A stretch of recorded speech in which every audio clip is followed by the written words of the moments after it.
Magandang hapon po sa inyo lahat.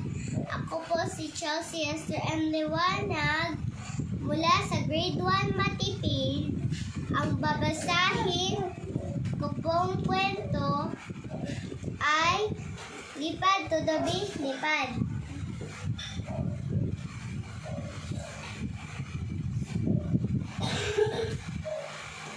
Ako ay itlog.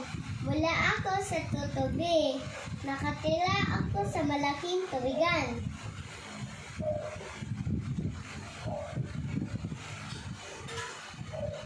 Makalipas ang ilang linggo, nakalabas na ako sa itlog.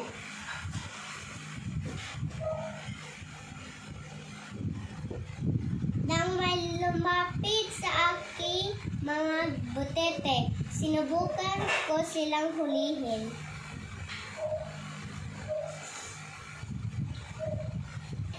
Habang lumalaki ako, naguhunos ako ng balat.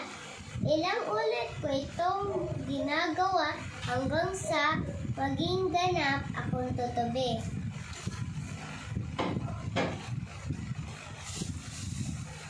Pagkatapos, umahon ako sa tubig. Naghunos ulit ako. Tingnan mo ako na yon. Mayroon na akong 2 pares ng pakpak. Sa wakas, makalilipad na ako.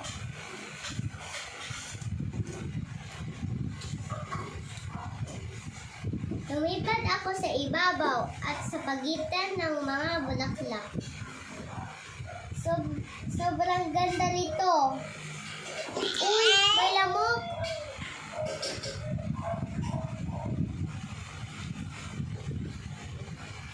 Mabilis ako lumipad, palapit sa lamok.